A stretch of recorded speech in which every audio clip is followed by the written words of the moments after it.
On the Health Watch today, 7 out of every 1,000 births results in injury to the baby. That's according to national statistics. 2 or 3 of those children have cerebral palsy, and 10,000 babies born each year will develop cerebral palsy. Yuki? Some hard-hitting stats, Pat. And what can you do if your child is injured at birth?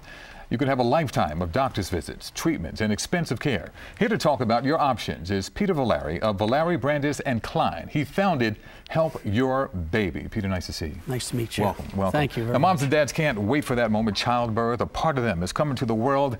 Then they learn their child is injured. What do you say to the parents? Well, the first thing you want to let them know, Yuki, is that there still is help and hope, and that there are a lot of resources out there for them.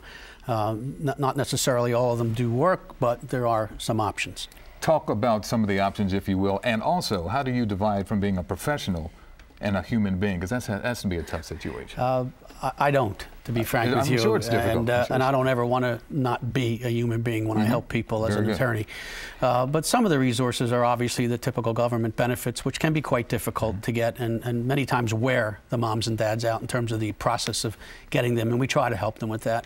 The other things they can look at through an attorney is whether or not the injury was preventable.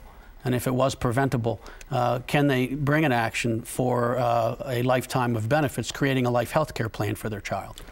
Talk about being preventable or not. Distinguish between the two.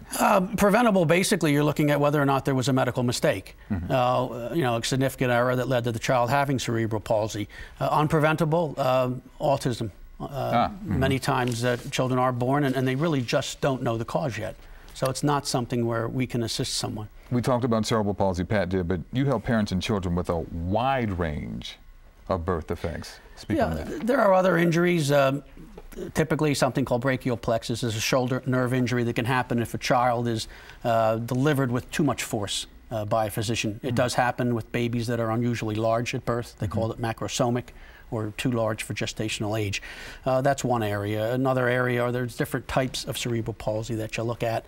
And beyond that, in terms of us being able to help them, there's not much more of a wide variety. There are many congenital abnormalities or genetic situations that really medicine is not at fault for and cannot cause. Before we go, talk about the personal side, again, on your side of it. Why do you do what you do? Always liked the underdog and wanted to help people since I'm a little kid, to be frank with you. And when you meet people who have a child with cerebral palsy, so many times they're just beaten down by the system. They can't get benefits. They don't know where to turn. They're losing their homes. 70% of the marriages wind up in divorce. And it just triggers compassion. And if you don't feel that compassion, then frankly, you're just not human. And we like to look and see if we can help them through the law and do it respectfully. You know, and make sure they feel that it's the right thing for them as well. I feel that compassion coming out right now. We appreciate you. Thank you so much. Thank you, sir. Appreciate it.